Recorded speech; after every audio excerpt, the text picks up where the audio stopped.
Have you ever had a moment where time seemed to vanish? You sit down to work at 9 in the morning. You look up, and it's 2 in the afternoon. 5 hours have passed in what felt like 5 minutes. You were not hungry, you were not tired, you were not thinking about your bills or your relationship or what you were going to eat for dinner. The voice in your head, the critic that usually judges your every move, was silent. Your hands seemed to move by themselves. The words wrote themselves. The music played itself. You were completely, utterly absorbed in the task. You felt a strange sense of ecstasy, not the explosive pleasure of a drug or the rush of winning the lottery, but a deep, steady hum of total control. We call this feeling the zone. Athletes chase it. Musicians pray for it. Coders live for it. But for most of us, most of the time, this state is elusive. Most of our lives are spent in the opposite state. We are distracted. We are anxious. We are bored. We are constantly checking the clock, waiting for the day to end. We are fragmented. But what if I told you that this state of the zone is not an accident? What if I told you it is not a mystical gift reserved for geniuses or Olympians? It is a biological mechanism. It is a distinct neurological state that can be engineered, triggered, and mastered. And it is the secret to mastering any skill on Earth. Whether you want to learn a language, build a business, or become a grand master at chess, you cannot do it with brute force alone. You need to access the state where the brain operates at its absolute peak. We call this state flow. In this video, we are going to reverse engineer the psychology of flow. We are going to look at the work of the legendary psychologist who discovered it. We are going to explain the neuroscience of why it feels so good. And most importantly, we are going to give you the 4 triggers to hack your biology and enter the zone on command. The story of flow begins in Europe in the ashes of World War II. A young man named Mihaly Csikszentmihalyi was living in a prison camp. He looked around him and saw tragedy. He saw men who had been wealthy and respected before the war crumbling under the pressure of imprisonment. Without their status, without their money, their lives lost all meaning. They fell into despair. But he also noticed something else. He noticed that a few men kept their sanity. They stayed strong. They stayed happy. How? They immersed themselves in games, in chess, in reading, in learning languages. They found activities that absorbed their attention so completely that the prison walls seemed to disappear. Decades later, Mihaly became a psychologist. He wanted to answer one simple question: what makes a life worth living? He didn't believe it was money. He didn't believe it was fame. He suspected it was something intrinsic. So he began one of the largest psychological studies in history. He interviewed thousands of people: rock climbers, surgeons, chess players, ballet dancers, factory workers. He asked them all the same thing: when do you feel your best? When do you feel the most alive? They expected him to say, when I am relaxing, or when I am on vacation, but they didn't. They all described the same specific state. They described a state of intense effort, a state where the challenge was high, but their skill was just high enough to meet it. A composer described it as, you are in an ecstatic state to such a point that you feel as though you almost don't exist. I have experienced this time and again. My hand seems devoid of myself, and I have nothing to do with what is happening. I just sit there watching it in a state of awe and wonderment. A rock climber described it as, the mystique of rock climbing is climbing. You get to the top of a rock glad it's over, but really wish it would go on forever. The justification of climbing is climbing. Mihaly realized that these people were entering a state of consciousness where action and awareness merged. He called it flow because when he interviewed these people, they often described it as flowing like water, effortless, fluid, unstoppable. He published his findings in the 1990s, and it changed psychology forever. He proved that happiness is not a fixed state. It is not something you find. Happiness is a byproduct of a specific way of engaging with the world.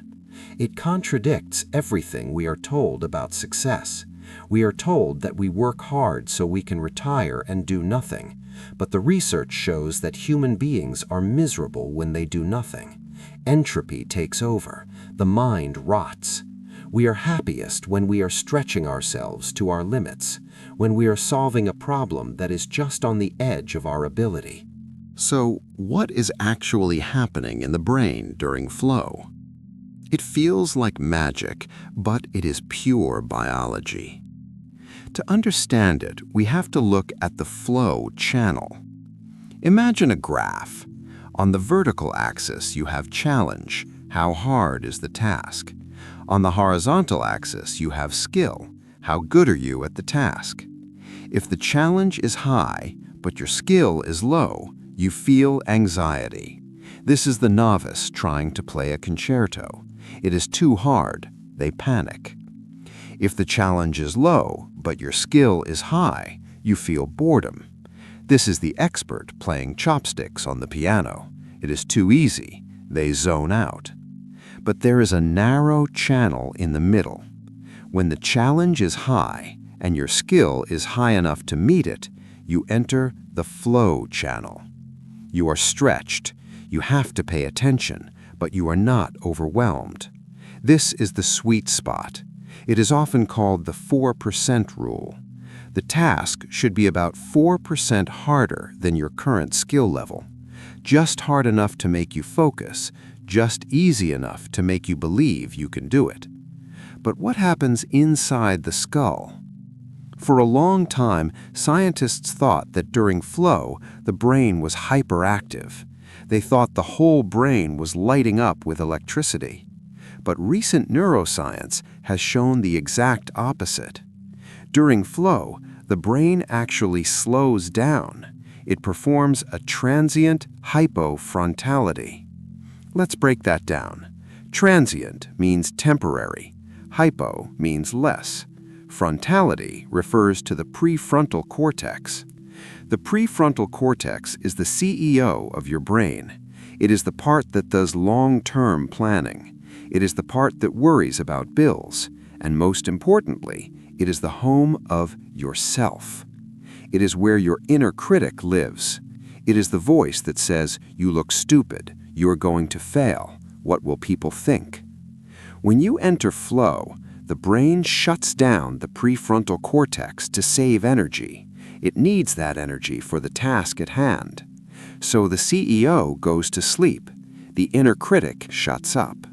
And because the part of your brain that generates yourself is deactivated, you feel like you disappear. You become the music. You become the code. You become the movement. This is why flow feels so addictive. It is the only time we are free from the burden of being ourselves. It is a state of self-transcendence. Neurochemically, it's a cocktail of 5 of the most potent performance-enhancing chemicals the brain can produce. 1. Dopamine, the chemical of focus and pattern recognition. It sharpens your attention. 2. Norepinephrine, the chemical of energy. It keeps you alert. 3. Endorphins, the body's natural painkiller. This allows athletes to push through physical pain without feeling it. 4. Anandamide. This is a rare chemical that creates lateral thinking.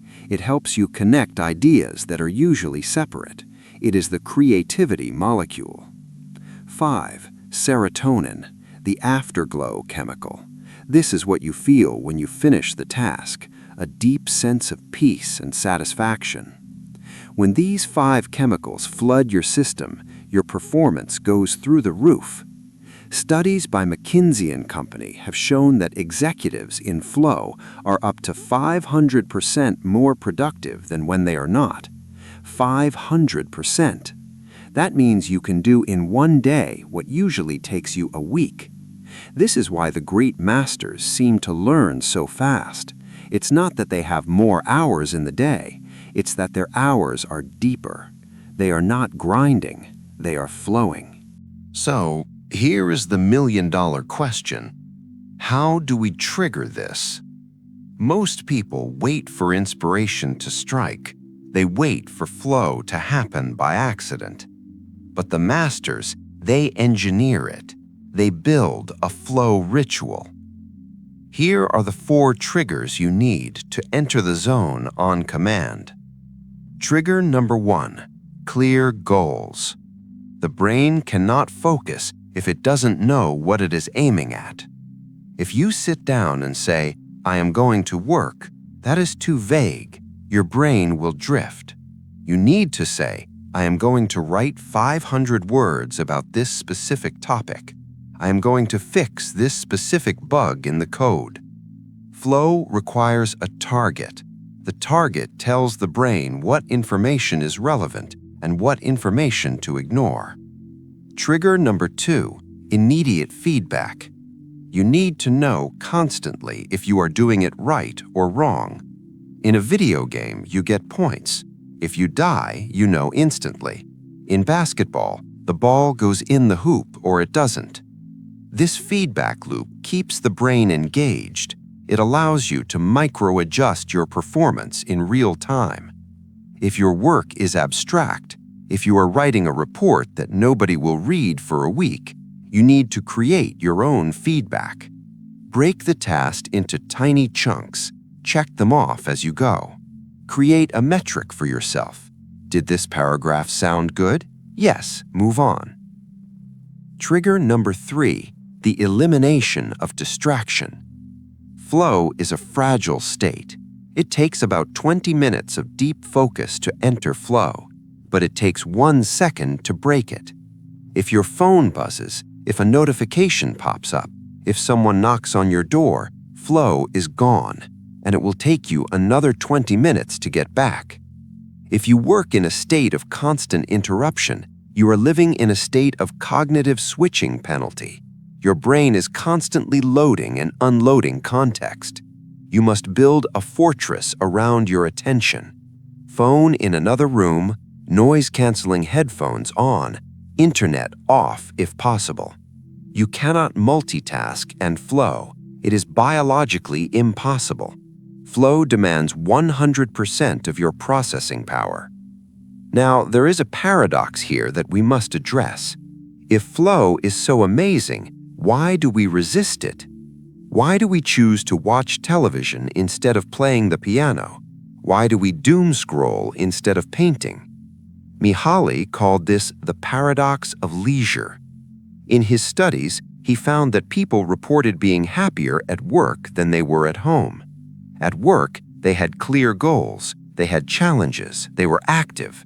At home, they had no goals, they were passive, their minds wandered to their anxieties. And yet, when asked, people said they wanted to be at home, they wanted to do nothing. We are terrible at predicting what makes us happy. We think we want passive leisure. We think we want to lie on a beach and do nothing.